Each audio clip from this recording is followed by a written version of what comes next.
Denver 7 Now is sponsored by Ferguson and BAC Appliance Center, the best in bath, kitchen, and lighting for your home. I'm Tom Mustin with the latest from Denver 7. Fooling the media was one thing. We were only around Olivia Gant for a few minutes, as were the police officers and firefighters who helped her cross items off her bucket list. But why didn't the nurses and doctors who saw the 7-year-old daily say something? Denver 7's Megan Lopez has a closer look at how mandatory reporting works. It was a case that took 2 years for prosecutors to piece together and 1 day for the court of public opinion to try. A little girl with an infectious smile gone, her mother blamed for her death. Online, a flurry of questions. Did anyone see the signs that something was wrong? Did they report it? Could Olivia Gant have been saved? In the state of Colorado, there are mandatory reporters, people in positions of trust like teachers and doctors. You are obligated by law to call us if you know or suspect child abuse or neglect, and you're a mandatory reporter. If not, they could face criminal and civil penalties. On the criminal side, Class 3 misdemeanor, punishable by up to 6 months in jail. On the civil side, The doctor could be liable for, the sky's the limit, millions of dollars, I suppose. but it would be up to prosecutors to prove that people in positions of trust knew something was wrong and did nothing about it. In addition, the medical board can take away a doctor's license and may well do that in a case of blatant failure to report. In Olivia Gant's case, 11 doctors were named as witnesses in the indictment. Many said they didn't believe she was terminal. Some expressed concerns about the medical decisions her mother, Kelly Turner, was making. Taken together, those red flags look concerning.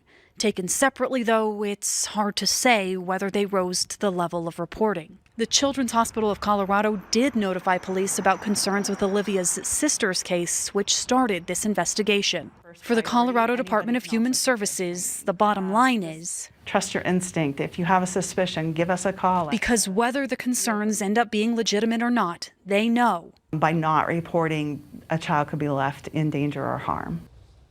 That was Megan Lopez reporting. And Denver police now say the man they shot and killed yesterday pointed an unloaded gun at officers. The gun was a police rifle stolen along with an officer's cruiser during a foot chase. Investigators tell us even though the rifle was unloaded when the car was stolen, the magazines were in plain sight. And police had no way of knowing if the suspect did pose a threat or not. What they do know is that the rifle should have been secured. If it turns out that was not the case, the officer involved could be punished. RTD leaders are meeting as we speak tonight to consider temporarily cutting routes. They may not have much of a choice. More than 36 trips were canceled this morning on the C through F and R lines because there simply weren't enough operators.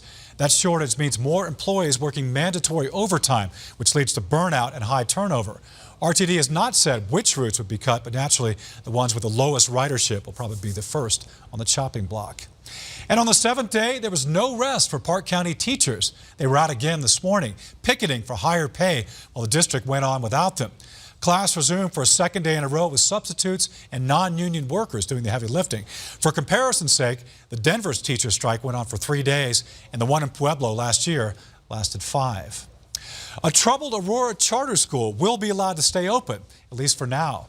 Aurora Community School doesn't have enough students to meet the district's enrollment standards. A now former employee says that led to staffers going door to door to recruit more students. The district tells us it's working with the school to see if there is a way to make it work, so they're not ready to make a final decision just yet.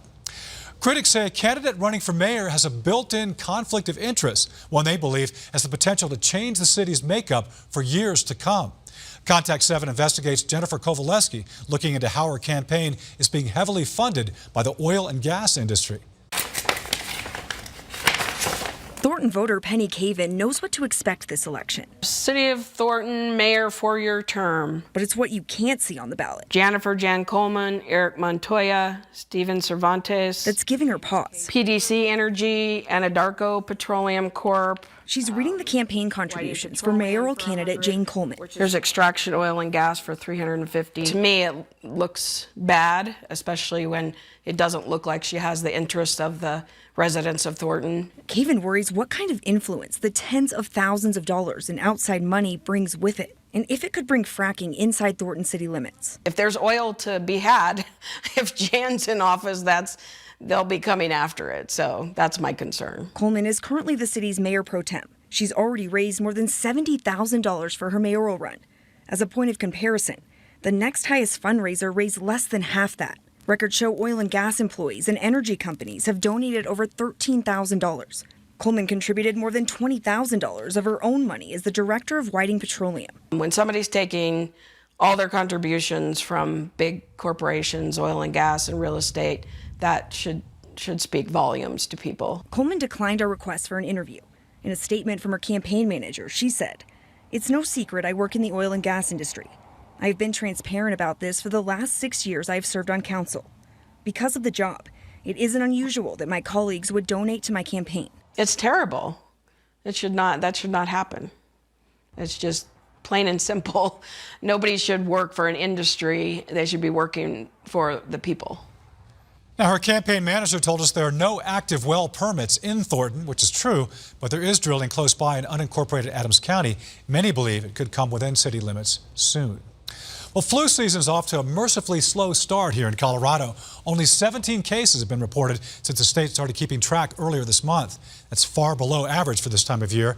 And it's also a silver lining considering that so many pharmacies appear to be running short on the senior-specific vaccine. And from the First Alert Weather Center, here's a check on your forecast. Tomorrow, a nice day, 53, and then evening snow into Thursday with a high of just 42 then. We rebound nicely Friday and Saturday with a high of 65 on Saturday, and then more rain and snow on Sunday. And then we warm things up once again for Monday and Tuesday with a high of 52 and 50 respectively.